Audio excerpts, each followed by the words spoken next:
Hello everyone, कैसे हैं आप सभी। तो यूपी टेट की हमारी क्लासेस चल रही हैं, जिसमें आपका हिस्ट्री वाला पोर्शन मैं करा रही हूँ आपको। इसमें हमारा मुगल का पीरियड चल रहा है, मुगल काल में लास्ट चैप्टर में हमने अकबर को पढ़ा था। अकबर के बाद हमारा आता है जहांगीर और शाहजहां।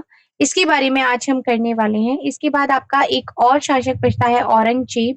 औरंगजेब जो था वो आखिरी शासक था, मुगल आखिरी शासक था, तो उसके बारे में हम नेक्स्ट चैप्टर में करेंगे।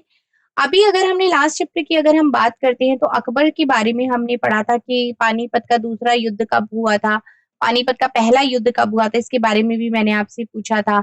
अकबर ने अपने साम्राज्य को किसके क्या क्या किया था, साम्राज्य को बढ़ाने के लिए क्या क्या टेक्निक्स उसने लगाई थी, जैसे कि वैवाहिक संबंध बना लिए या मित्रता करने की उसने नीति अपनाई थी। हल्दी घाटी का युद्ध हुआ था मेवाड़ के राजा महाराणा प्रताप और अकबर के बीच में 1576 में। तो ये सारी चीजें हमने लास्ट वाले चैप्टर में करी थी। आज के जो चैप्टर में हम करने वाले हैं वो हम पढ़ने वाले हैं जहांगीर के बारे में और शाहजहां के बारे में। मुगल पीरियड हमारा चल रहा है। अगर हम जहांगीर और शाहजहां की बात करते हैं तो जहांगीर एक बहुत ही न्यायप्रिय शासक था। अपने उत्तरदायित्व को ईश्वर के प्रति अपना कर्तव्य मानता था, बहुत ही सुशिक्षित, सुसभ्य और प्रजापालक था। अपने पिता से उसको जो साम्राज्य को सुरक्षित और संपन्न रखा था, जैसे अकबर ने किया था, उसी चीज को उसने आगे फॉरवर्ड किया था। जहांगीर की बात चल रही है।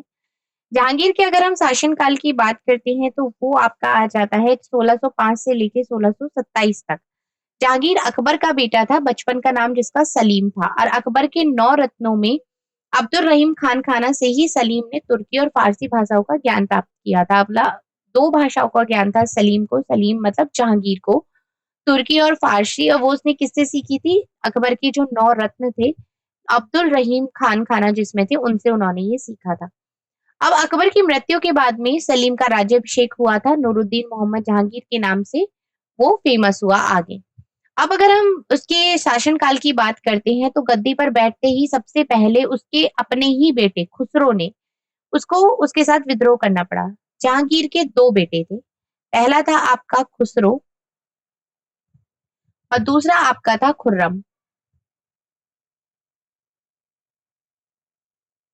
दो बेटे थे जहांगीर के, खुसरो और खुर्रम। तो खुसरो ने विद्रोह कर दिया और जहांगीर ने खुसरो को आगरा के किले में नजरबंद करा दिया था, और लेकिन खुसरो वहां से भाग निकला था। और वो सिखों के जो पंचम गुरु थे अर्जुन देव, उनके साथ मिल गया था और उन्हीं के सहयोग से उसने अपनी सेना बनाई थी। और उसके बाद उसकी उसने वहां पे लड़ाई भी करी। अब खुसरो की सहायता करने के कारण गुरु अर्जुन देव को तो मृत्यु दंड में दिया गया। अब सिख गुरु की फांसी जहांगीर के लिए मतलब नीति विरुद्ध कार्रवाई सिद्ध हुई, क्योंकि इसने क्या किया, सिखों को तब तक शांति प्रिय समुदाय हो गया था, लेकिन उसके बाद उनका मन खट्टा हो गया और वो साम्राज्य के शत्रुओं के रूप में बदल गए थे। कौन? सिख, क्योंकि उनको उन्होंने मृत्युदंड दे दिया गया था। अब जहांगीर की अगर हम सबसे बड़ी सफलता की बात करते हैं तो वो थी मेवाड़ के राजपूतों पर विजय। अब जहांगीर ने मेवाड़ पर आक्रमण करने के लिए जो दूसरा पुत्र था उसका खुर्रम, शाहजहां, जिसका जो शाहजहां के नाम से बाद में फेमस हुआ था, खुर्रम को भेजा था। खुर्रम ने क्या किया, वहां के जो राणा थे अमर सिंह, उनको संधि करने के लिए उसने बहुत ही ज्यादा विवश कर दिया था। और जो दक्षिण भारत में अहमदनगर था, चांद बीवी जो हमने लास्ट चैप्टर में पढ़ा था, अहमदनगर की रानी थी वो। अकबर ने अहमदनगर के बहुत सारे हिस्सों पर राज भी कर लिया था। तो ये अहमदनगर में जहांगीर के बेटे ने, खुर्रम ने आक्रमण करके मुगल साम्राज्य में उसको मिला लिया था। अब जब ये उपलब्धि उसने में दी ली थी, उसके बाद ही जहांगीर ने खुर्रम को शाहजहां की उपाधि दी थी। ठीक है। जो खुसरो था, खुसरो ने तो उसके साथ विद्रोह कर लिया था, तो उसने उसको दीवार में चिनवा दिया था, फिर वो वहां से भाग गया था, फिर वो अर्जुन देव के साथ मिल गया था जो सिखों के गुरु थे, और इसके चक्कर में अर्जुन देव को भी फांसी की सजा हो गई थी, मृत्युदंड मिल गया था। अब दूसरा बेटा था खुर्रम। खुर्रम जो था, खुर्रम बहुत ही ज्यादा नेक था, तो उसने क्या करा, अहमदनगर के जितने भी और जिले थे दक्षिण भारत में उस पर आक्रमण करा और उसको मुगल साम्राज्य में मिला लिया। इसकी खुशी में जहांगीर ने उसको शाहजहां की उपाधि दी। चलो इतना क्लियर हो गया, कंफ्यूजन नहीं रहना चाहिए।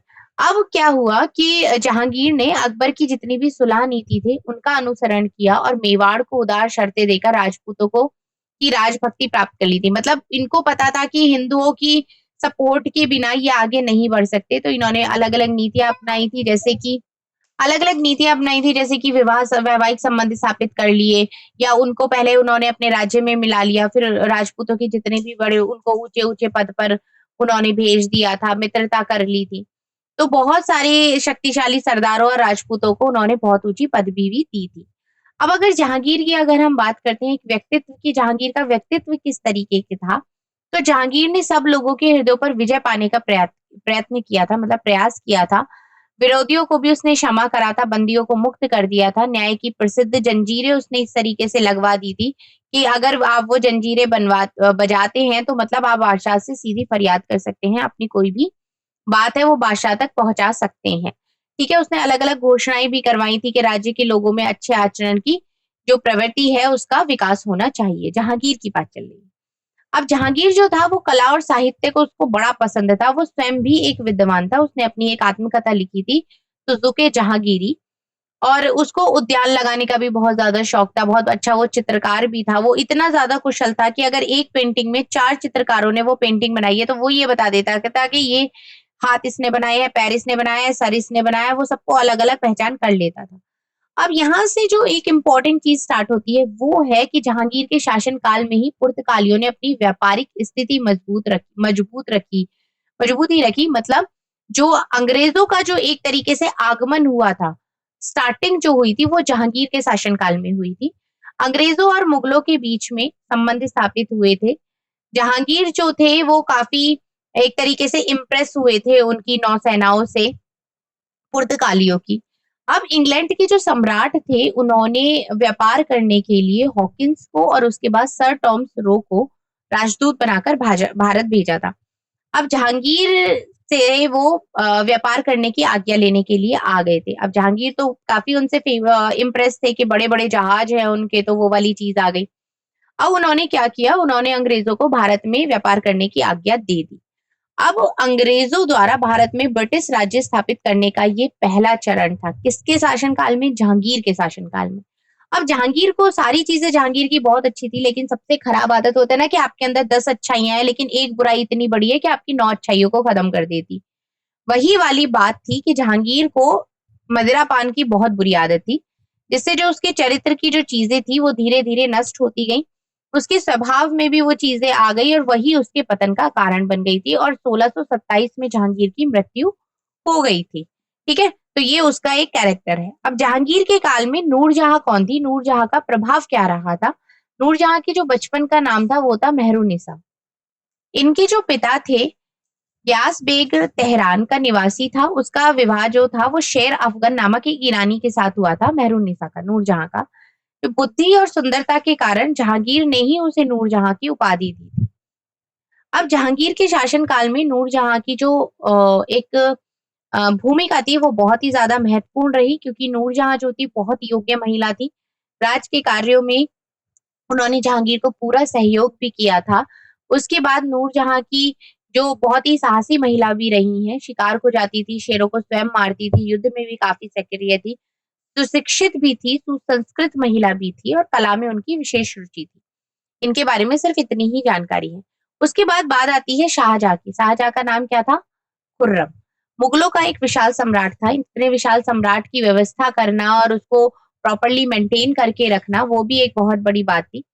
तो विरोधियों के दमन के लिए बादशाह और उसके सूबेदार जाया करते थे। शहजादे तो थे खुर्रम।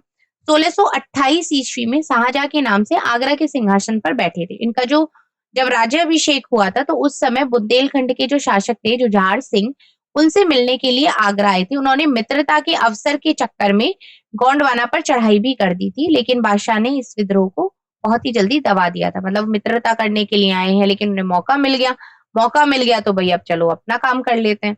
लेकिन ऐसा नहीं हुआ था, फिर उस विद्रोह को दबा दिया गया था। अब दक्षिण की विजय के अभियान की अगर हम बात करते हैं, तो मुगल सेनाओं ने 1633 ईस्वी में अहमदनगर पे आक्रमण किया था और उसको अपने साम्राज्य में मिला लिया था। अब शाहजहाँ के जो बेटे थे औरंगजेब, उनके नेतृत्व में बीजापुर और गोलकुंडा पर आक्रमण किया था और इनको आत्मसमर्पण करने के साथ-साथ शांति का समझौता भी कर लिया था। शाहजहाँ ने पुर्तगालियों पर भी विजय प्राप्त कर ली थी और 1666 में शाहजहाँ की मृत्यु हो गई थी। अब शाहजहाँ की क्या-क्या उपलब्धियाँ रहीं उसके बारे में हम बात कर लेते हैं। जैसे कि मुगल स्थापत्य कला हिंदू हो गई, मुस्लिम हो गई, इन सब का मिश्रण है। मुगलों की अगर हम बात करते हैं तो उसमें हिंदू कला भी आ जाती है, मुस्लिम भी आ जाती है। अब शाहजहाँ की शान-ओ-शौकत का जो प्रमाण है, आप देख सकते हैं कि उसने कितनी इमारतें बनवाई हैं। शाहजहाँ ने ताजमहल भी बनवाया है, किले का भी निर्माण करवाया है जिसको शाहजहाँबाद कहा जाता है। दिल्ली का लाल किला हो गया, वो शाहजहाँ ने बनवाया था। आगरा में यमुना नदी के किनारे ताजमहल हो गया, जिन्होंने अपनी पत्नी की याद में, मुमताज महल की याद में बनवाया था। वो आज की डेट में पूरे विश्व में फेमस है, 7 अजूबों में से एक आता है। उसी के साथ-साथ आपका दीवाने दिल्ली में इन्होंने लाल किले में दीवाने आम और दीवाने खास बनवाया था, जो बहुत सुंदर है। जामा मस्जिद भी बनवाई थी दिल्ली में इन्होंने शाहजहाँ ने। दीवाने खास में बहुत ही ज़्यादा कीमती छत थी, जिसमें संगमरमर हो गया, सोने हो गए, बहुमूल्य पत्थर हो गए, उसकी सजावट थी। शाहजहाँ ने आगरा में भी जामा मस्जिद का निर्माण करवाया था, जिसको मस्जिद-ए-जहाँनामा भी कहा जाता है। उसमें भी बहुत सारी बहुमूल्य रत्नों से उसको जड़वाया था, मयूर सिंहासन, ताऊस बनवाया था। ये क्वेश्चन आ जाता है कि तख्त-ए-ताऊस किसने बनवाया था? शाहजहाँ ने बनवाया था। उसपे इन्होंने कोहिनूर भी लगवाया था, ठीक है? आज की डेट में कोहिनूर कहाँ पर है? कोहिनूर आज की डेट में ब्रिटेन की महारानी के मुकुट में जड़ा हुआ है कोहिनूर, हमारे भारत का ही है वो। मयूर सिंहासन को भी 1739 में नादिर शाह लूटकर ईरान ले गया था। इस तरीके का मयूर सिंहासन था जिस पर शाहजहाँ बैठे हुए हैं। अगर हम शाहजहाँ के समय में फारसी, संस्कृत, हिंदी सभी भाषाओं को उच्च कोटि के ग्रंथ लिखे गए थे। इनका जो पुत्र था, शिकोह संस्कृत का विद्वान था और उन्होंने संस्कृत को फारसी में भी उन्होंने अनुवाद किया था। ठीक है? अब संगमरमर पर रत्नों की जो जड़ाई थी उसको पच्चीकारी कहते हैं। अब यहाँ इससे रिलेटेड कुछ क्वेश्चन आंसर्स हैं, जैसे कि अगर हम शब्दावली की बात करते हैं, मनसबदार कौन होते हैं? मुगल अधिकारियों को दी जाने वाली जो पदवी होती थी, उसको आप मनसबदार कहते हैं। मकबरा हो गया, बादशाहों की कब्र के ऊपर जो एक स्मारक इस तरीके से बना देते थे, ये कब्र हो गई। ये जो बना हुआ होता था, इसको मकबरा कहते हैं। पैमाइश हो गई, भू सर्वेक्षण के लिए की जाने वाली खेती आदि का जो नाप हो गया, वो पैमाइश हो गई। तो ये चैप्टर यहाँ पर आपका कंप्लीट होता है। अब इस चैप्टर से रिलेटेड क्वेश्चन आंसर्स देख लेते हैं, जैसे कि जहांगीर के बचपन का नाम क्या था? सलीम। सलीम जहांगीर के बचपन का नाम था। इनके 2 बेटे थे, खुसरो और खुर्रम। दूसरा क्वेश्चन आ जाता है कि जहांगीर ने खुर्रम को कौन-सी उपाधि प्रदान करी थी? जहांगीर ने खुर्रम को शाहजहाँ की उपाधि प्रदान करी थी, जब उसने अहमदनगर के कुछ विजयों पर कुछ इलाकों पर जीत हासिल कर ली थी और उसको मुगल साम्राज्य में मिला लिया था। उस मुगल साम्राज्य का अंग बना लिया था। सर टॉमस रो कौन था? वह भारत क्यों आया था? सर टॉमस रो को पुर्तगालियों में दोनों ने ब्रिटेन से भेजा गया था, विदेशियों ने, अंग्रेज़ों ने भेजा था भारत में व्यापार करने के लिए और उसका जो मेन मकसद था वो भारत में व्यापार करने ही आना था। इसकी जहांगीर के टाइम पर वो आया था और व्यापारिक सुविधाएँ प्राप्त करने के लिए राजदूत बनकर उसको भारत भेजा गया था। अब शाहजहाँ का जो काल स्थापत्य निर्माण के लिए याद किया जाता है क्योंकि शाहजहाँ ने बहुत सारी चीज़ें इमारतें बहुत सारी बनवाई हैं, वो भी आप देख सकते हैं। जहांगीर ने बादशाह तक अपनी फरियाद पहुँचाने के लिए न्याय की जंजीरें लटकवाई थी, बिल्कुल सही है। शाहजहाँ के राज्याभिषेक के समय बुंदेलखंड का शासक जुझार सिंह उनसे मिलने आगरा नहीं गया था, आया था। तो स्टेटमेंट गलत हो गई। बहुमूल्य रत्नों से जड़ित मयूर सिंहासन को शाहजहाँ ने बनवाया था, बिल्कुल सही बात है, शाहजहाँ ने ही बनवाया था। और तख्त-ए-ताऊस जहांगीर ने बनवाया था, नहीं, तख्त-ए-ताऊस भी शाहजहाँ ने ही बनवाया था। तो ये सारे क्वेश्चन आंसर्स आपके ये हो जाते हैं, ये चैप्टर आपका कंप्लीट हो जाता है। इसके बाद मुगलों से रिलेटेड सिर्फ आपका एक चैप्टर बचता है, वो है आपका औरंगज़ेब। इसके बाद स्वतंत्रता भारत की अंग्रेज़ों का किस तरीके से आगमन हुआ, किस तरीके से भारत में अंग्रेज़ों का आगमन हुआ था, क्या-क्या चीज़ें स्टार्ट हुई थी, वो फिर हमारे कमिंग चैप्टर्स रहते हैं 2-3 चैप्टर्स में, उनमें पूरा ये आपका हिस्ट्री वाला पोर्शन कंप्लीट हो जाएगा। तो अगर आपको चैप्टर से रिलेटेड कोई भी डाउट है, तो आप कमेंट करके पूछ सकते हैं। और इसी के साथ-साथ मैं आपको बता देती हूँ कि नागरिक शास्त्र की क्लासेस भी मैंने आपकी स्टार्ट कर दी हैं। तो अगर आपने वो नहीं देखी हैं, तो वो भी आप डेली बेसिस पर ज़रूर देखिएगा। Thank you so much.